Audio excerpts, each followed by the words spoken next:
The world was first introduced to the lamentable Tevin Campbell at the age of 12 and a half, making his debut on Quincy Jones' single, Tomorrow, A Better You, Better Me, which reached number 1 on the Billboard Hot R&B Hip-Hop Singles chart in June of 1990. Campbell's first solo hit was Round and Round, which charted at number 3 on the R&B chart in November 1990 and 12 on the Billboard Hot 100 in April 1991. Round and Round was produced by Prince and was featured in Prince's film Graffiti Bridge.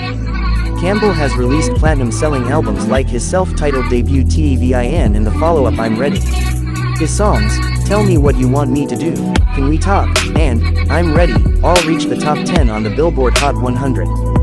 He even appeared on television shows The Fresh Prince of Bel-Air and Moesha. Not to mention, he voiced Powerline from the Disney film A Goofy Movie. He performed the songs, Stand Out, and Eye to Eye, for the soundtrack.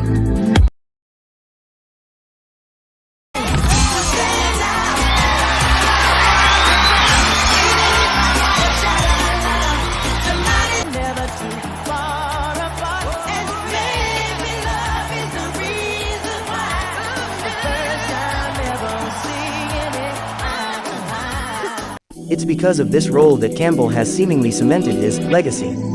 However, this is not the case. Tevin Campbell may not have finished his career in the music industry in a traditional sense, but he created a legend through the anthropomorphic Michael Jackson remake in A Goofy Movie. Despite this, his career is still dead as a doorknob. No question about it, A Goofy Movie only helped save his career by an inch, if that. So what killed Tevin's music career? There are several factors that have been suggested as contributing to the decline of Tevin Campbell's career. Some of these include 1. Voice changing. Campbell's voice went through a significant change during puberty, which meant that he could no longer hit the high notes that were his signature sound. This ultimately affected his popularity and appeal to audiences. 2. Changing musical landscape. In the late 1990s, the music industry underwent a shift towards more hip-hop and R&B styles, with artists like Usher and Trey Songz gaining popularity. Campbell's style of music, which was more influenced by traditional R&B and soul, became less in demand. 3. Lack of strong management. Campbell also faced management issues, including changing management teams and a lack of support and guidance, which impacted his career trajectory. It was a hard time for me because I didn't know what was going on, but there were a lot of politics that was going on at Warner Brothers, that I didn't realize as a kid. Back to the World was a big surprise for me. I didn't understand why it wasn't selling. I didn't understand why Warner Brothers wasn't concentrating on me as an artist. Yeah. But I know now. Mo Austin was there. Ray Harris, Hank Spann, all those people left. Those were all the people that made Tevin Campbell who he was, and they were black people. They started concentrating on the pop artists and the pop music. And there was a lot of changes going on with R&B music at the time. Yeah. I also think it has a lot to do with just the child star syndrome. They didn't know what to do with me. 4. Personal struggles. Campbell has talked about dealing with personal challenges, including addiction and legal issues, which may have also affected his ability to focus on his career. Maybe some of those factors as well include the fact that he was nominated 5 times for a Grammy and won not one. Seriously though, it's pretty sad that he got into the business so young and eventually got overshadowed and surpassed by almost every male R&B act of the time. His 1996 album, Back to the World, straight out flopped. His 1999 self-titled album did just the same. Deep down, Campbell must have known it was over for him as far as music was concerned. So what does he do? He goes and gets himself arrested in July of 1999, after trying to get some head from an undercover cop in Children's Elementary School District. Pedophile perhaps, at least the cop was an adult. This happened during a sting operation in Van Nuys, California. Campbell was definitely in the wrong place at the wrong time. There had been numerous complaints from the public about cruising and solicitation. According to police reports, Campbell was also in possession of a small amount of marijuana at the time of his arrest. 9 months after his 4th self-titled album was released, Tevin was driving around the San Fernando Valley while under the influence. He drove to Van Nuys Elementary School and solicited an undercover policeman during a sting operation. According to the Associated Press, Tevin was locked up and ordered to attend Narcotics Anonymous meetings and an AIDS awareness class. He was also fined $1,080 for the misdemeanor conviction after pleading no contest.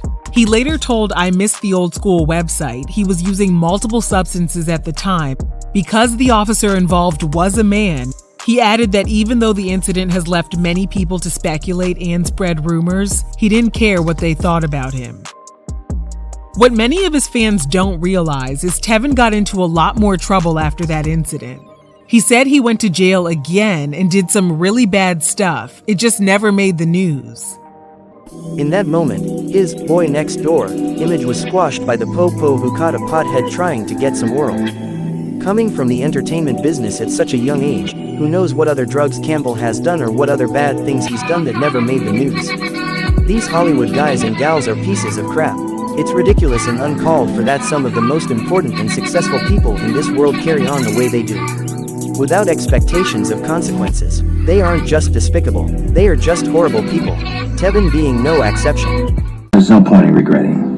So it's such a waste of energy and time. So no, I don't regret any of those days. I don't regret anything that I've done. Anything that I've done in the past. Nothing, bad or good. Yeah, I mean that. During 2000, Campbell stayed out of the public eye.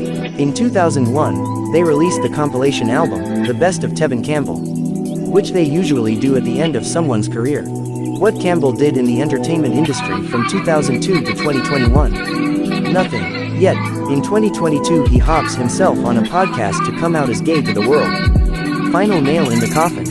Tevin Campbell's music career might be dead, but homophobia certainly is not. There are homophobes out there just as ignorant as Campbell. Their hatred, well intact. Although, Campbell stated that he came out to his family in private during the early 2000s sometime after the arrest happened. When I came out to my family and my friends when I was about 19 or 20, that was it for me. For years, people have speculated with little to no proof. Maybe Campbell got as sick as he looks and decided to set the record straight for himself.